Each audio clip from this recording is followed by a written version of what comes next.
Hey everybody, it's Frank here. I just wanted to have this little session to review Multisim Online as compared to the Multisim that we use in the classroom. So what we're doing is we're just going to start off with a basic DC circuit and then an AC circuit with some scope measurements. You'll be able to see how it works, okay? So this is kind of one of my earlier times doing this, and my picture is on the other screen. So if I keep doing this once in a while, it's because I could just see myself there and I'm not used to it. So if we set up a DC circuit, we're going to have a DC voltage, and then we'll put 3 resistors in, okay? Resistors, so our usual circuit that we work with, okay? Then we'll turn this one around. We'll change these values here. So this one here, we'll make it 3K. Our 2, we'll make it 2K. And then our 1 is 1K. So to connect the resistors together is similar to what we do on our desktop multisim in L118. So I've got that here. Now, with Multisim at your desk, you could get away without using a ground. Multisim Online, you cannot. So we need to have a ground on here, okay? So, we have our circuit. We start it the same way we do Multisim in class, except we have no meters right now. So to put our meters on here, to put a volt probe, what we do is we bring it to the circuit. Now, you can't put it on the components. So you put it somewhere on the circuit, okay? Now the difference between Multisim Online, one of the differences between Multisim Online and Multisim Desktop is the desktop version. If I run this, look at the voltages. RT is 6K here. So the 3 voltages should add up to 12 volts as per Kirchhoff's voltage law. However, you see 12 volts, 6 volts, and 2 volts. That's because the default for voltage probes in Multisim Online takes the voltage with respect to ground. So the reference point is ground. So if I stop it, you'll see that if I go to probe 1 configuration, the reference is ground. So if I want to take the voltage across R1, what I do is I would set up a voltage reference on the other side. So that's ref 1 it's called, okay? Then I would, for PR1, I would set the reference to ref 1. So if I start it again, now it's 6 volts, which is what it should be, okay? So I have 6 volts. So if I want to do the same thing for R2, I would add, let's stop it, another reference for R2. So that would be ref 2. And then another reference for R3. That would be ref 3, okay? So for probe 2, I would come here and set the reference to ref 2. And then for probe 3, I would set the reference to ref 3. So now if I start it, that's what I have now. Now, each resistor has the right voltage on it because we are taking the voltage just across the resistor. And 6 and 4 and 2 add up to 12. So we're good. Now, if I want to measure current, I'd put in an ammeter, okay? And the arrow on the meter indicates what direction current is flowing in for conventional current flow. And we have that, so I get 2 milliamps, 12 volts, 6K, 2 milliamps. You need to be careful where you put these though, because if I put it down here, look which way the arrow is pointing. It's still pointing the same direction to the right. but now it's going against current, so I'm going to get a negative current. So what I do is I select that probe and I come to the right and I do flip current measurement. And then I'm on again. Okay? So the DC circuit is pretty basic. If I switch to AC, so let's get rid of the DC source. Let's put in AC. Okay? And then we'll go here. And then we're there. All right. So let's start it up. So now look, we have everything's going crazy. That's because we're in AC and each probe is set to instantaneous values. And we know over the course of a sine wave that the instantaneous value is always changing from 0 to positive, 0 to negative, and back. So what we're going to do is for each probe, we're going to say to give it the periodic, not the instantaneous. All right? And then we're here again. This is for probe 1, periodic, not instantaneous. Probe 2, periodic, not instantaneous. And then probe 3, periodic and not instantaneous. All right? So if we get going now, if we go, what happens now is it's showing us the average voltage, which is DC, if you remember. And since the average of a sine wave is 0, it's giving it to us in picovolts, okay? And even the current is going in femtoamps. So that's negative 15. So I didn't do this one. Let's get rid of this one, we only need one. So we have that, but we also have for each one, VRMS and V peak to peak. So let's change this to something that we would normally work with.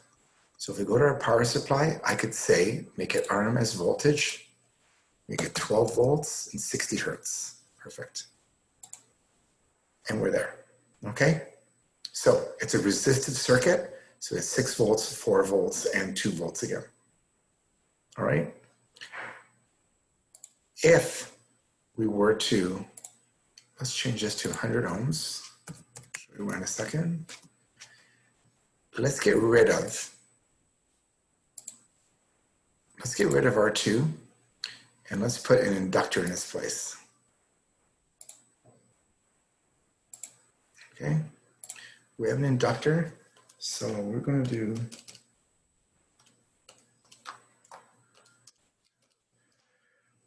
and make it 8 henries.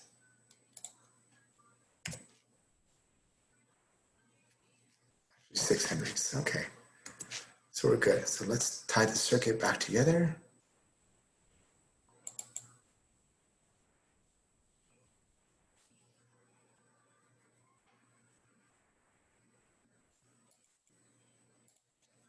Here we go. And then let's start it up again. So if you see now, let's take, let's stop this. Let's move this guy out of the way. No. Okay. If we go again, now we see we have 9.3 volts and 7.088 volts. So they don't add up to 12. And we all know that that's the case, right?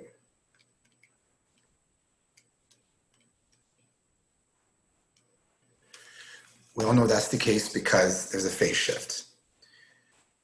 Now, we also have a little sensing resistor here. What we can do with the AC is, if we're going to use scope measurements, we know that scopes measure between ground and the probe. So we're going to set this one here, we're going to set the reference back to ground as if it was a scope probe. Okay, so let's take this out. Then we're going to set our probe 3 to do the same thing, to go to ground. So probe 3, go to ground, which it is. Now, what's going to happen is, just like we did in the labs, the probe at probe 1 is E. The probe at probe 3 will measure the voltage across R3, which is our sensing resistor, which will give us the phase shift of current. If you remember, the phase shift of current is the same as the phase shift of current through resistor, if they're in phase. So let's start it up. And away it goes. And now, if I go to the grapher, now I have graph. So let's get rid of probe 2. Let's get rid of probe 2. There. Now, if we hit voltage here, it'll automatically adjust. So we see a little bit of a wave on the source resistor, but it's not high enough to make a good measurement of phase shift. So what we can do is, if we come here, we can actually tone down the scale. Okay, and it's still not enough. It's still not enough. So actually, we could see it now, yeah. So what we could see is E crossing the 0 line here, and VR3, which is also the same phase angle as I, crossing here. So we can get the phase shift in between there.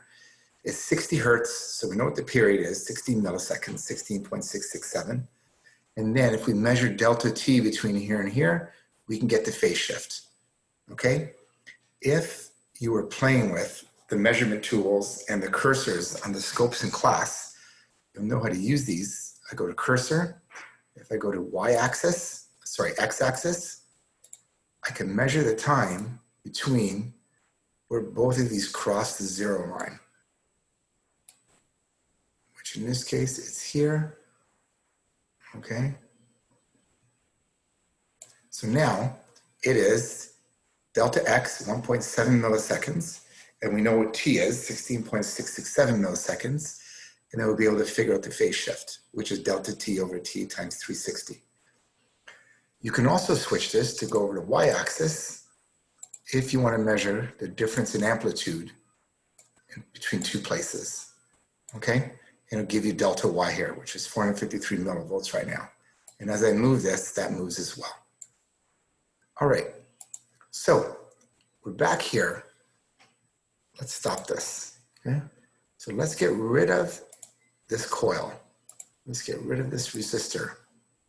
And let's put a diode in this place. And this should be something that will be familiar to our term 1 guys, our term 1 students. So we're here, and then we are here, there. So let's change the value here to 1K. All right, so we know that in a half-wave rectifier circuit, that before the diode, we're going to see the full wave of E, and after the diode, we're going to see half the wave. Okay, so let's start it. So what we have is our average voltage before the diode, again, is close to 0, 14 picovolts. But after the diode, because there's no more negative part, it's been rectified away. Now we do have an average voltage. But if we want to see that on our scope, we go to grapher again. Let's click voltage to automatically adjust. Okay, there we go. Just turn off the cursors. So what we have is, I could turn off what I see. Here's our original signal. And then here is our half-wave rectified signal. So this version of Multisim is powerful enough to do what we need. Does it have every feature of the classroom's version? No. But is it enough to get our labs done? It sure is. And really your only limitation is that you do need a computer. And an internet connection.